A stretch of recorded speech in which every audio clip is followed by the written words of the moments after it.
Just popped in between driving lessons, and this is in my garage. Hopefully you can see this.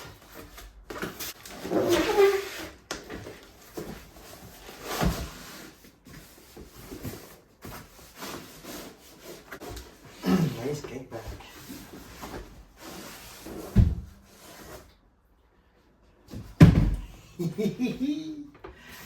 Okay, shall we?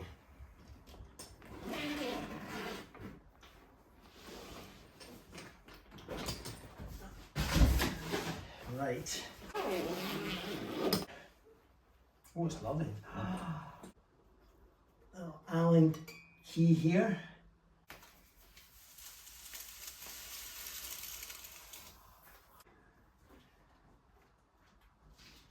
Wow.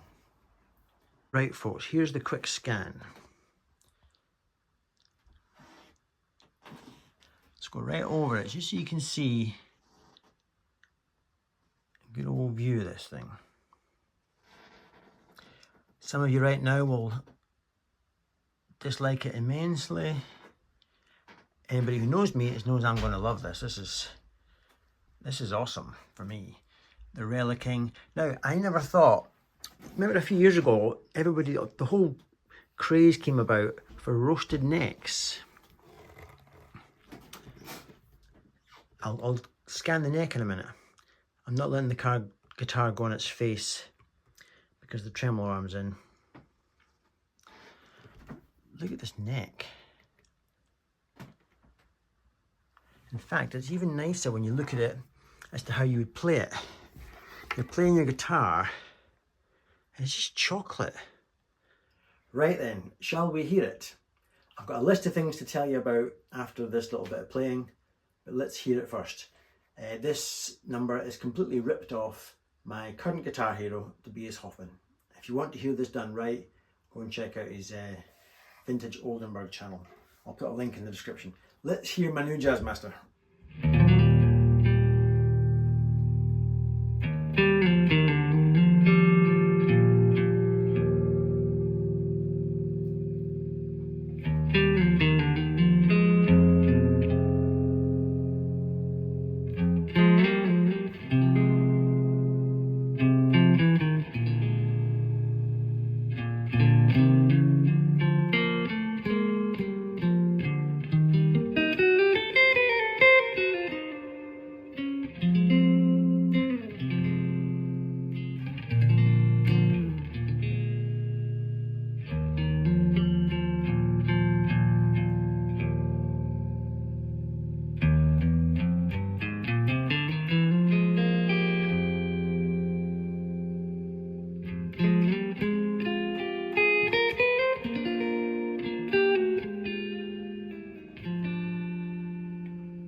This took 9 months to the day from when I ordered it on the 26th of September last year.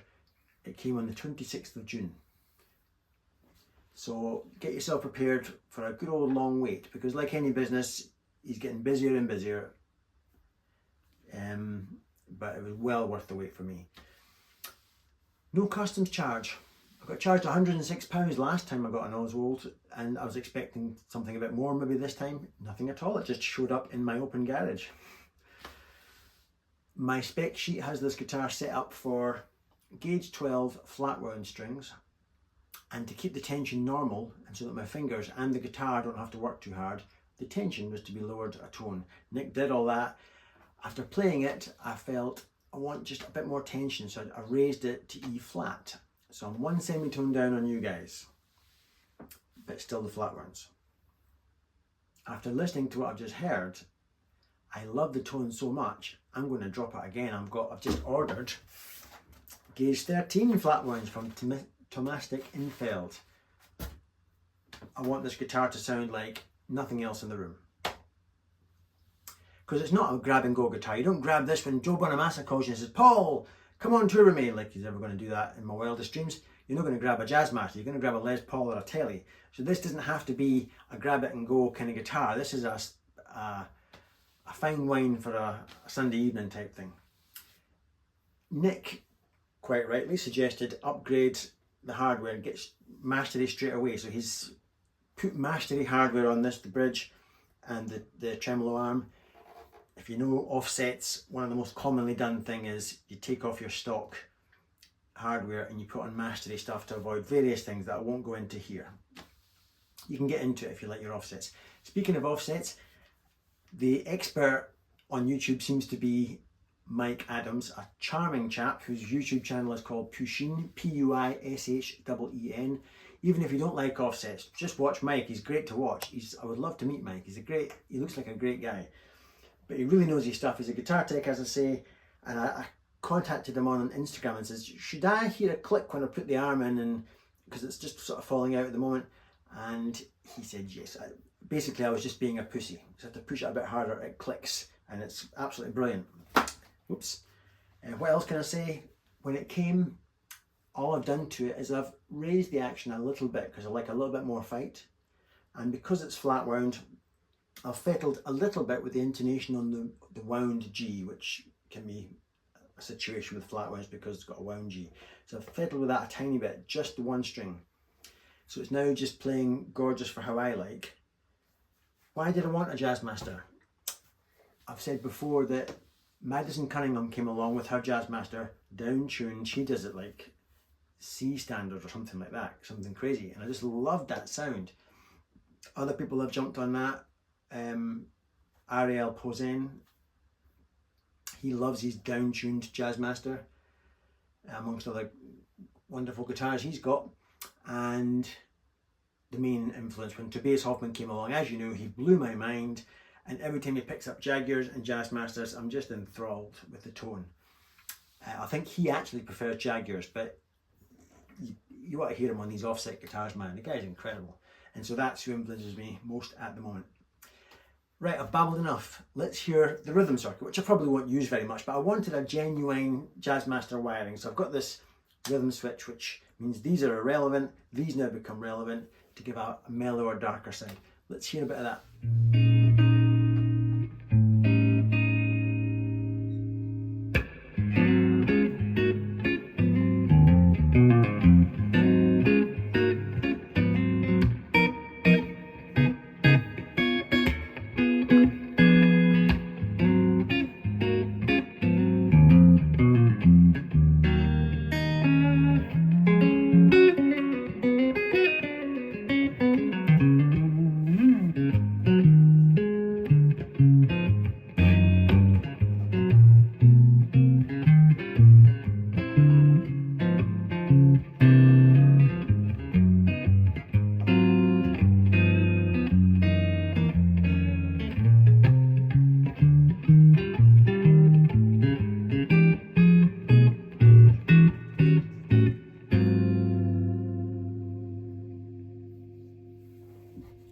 Okay, shall we have a little guitar lesson then? Just a short one on that little jazzy section I just did. Let's look at it. I've picked up this guitar because this is in standard tuning and it'll be a lot easier if you do want to learn this. A7. Just 5, 6 and 5 with these 3 strings. D chord. E minor chord. I don't think of them as these chords particularly, they're just that sort of thing.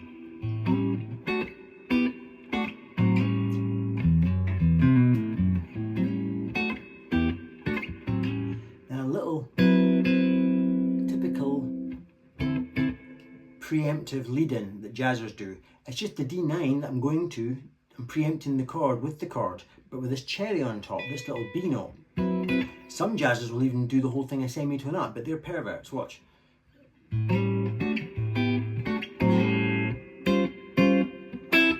Sounds very effective too. I just did it there. But then I went.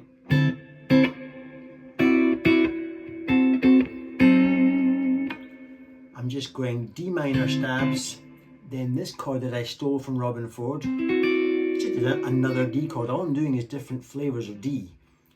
That makes it a D, that would make it a D7 I guess. That's like a 2 note. And this note is just the major third from the D chord. I don't particularly want to take the time to think about what I could call it. Don't know. One of you will know. And then a D7, then a diminished. Yeah? And back again. An E, and D, then a blues Beano album, Eric Clapton turnaround. Now the good bit, I'll do that again if you want.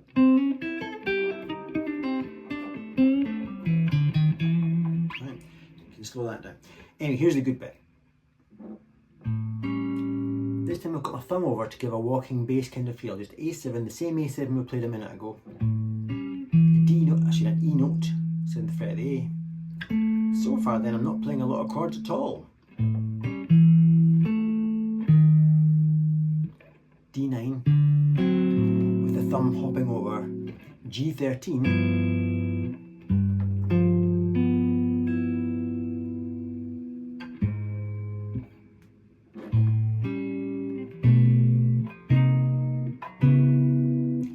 Just barring the 4 thickest strings, but I'm only playing the E string, D string and G string. I'm not playing the A. E, 9, hopping over to there, A, but then bringing that note in to preempt the 4 chord. And hopping up and down, or sliding up and down. G13, A13, that would be a 13 chord, but this, instead of being here, is down one, so it's like it becomes a narrower hold or a narrower grip. So I've gone from A13, which is like the wider grip, fret, fret, fret, narrow grip, fret, fret, wide grip, which is G13, narrow grip, fret, fret. Don't know what these extra chords are. Wide grip, narrow grip, wide grip, narrow grip. Or as Phoebe from Friends would say, eagle claw, eagle talon, bear's foot, whatever, it doesn't matter.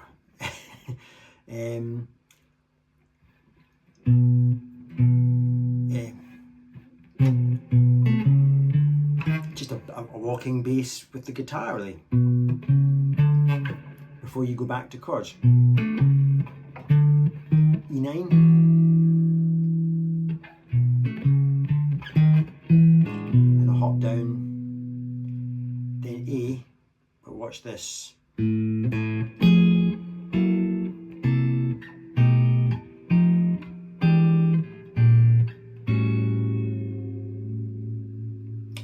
What that is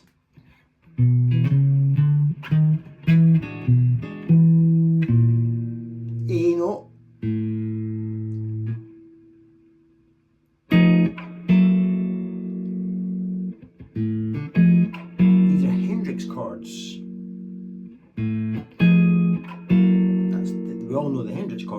instead of the E Hendrix chord, I'm playing an F. No, what is that? No, a G flat or an F sharp. Hendrix, upper semitone, a C13 or wide grip, fret, fret, fret, narrow grip, because it's just fret, fret, F9, E Hendrix,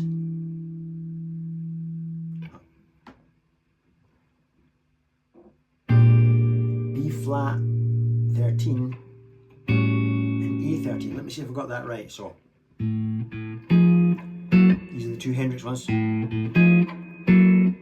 C13, a B narrow grip, for want of a better word, F9, F Hendrix, B flat 13, A13. All done with mirrors.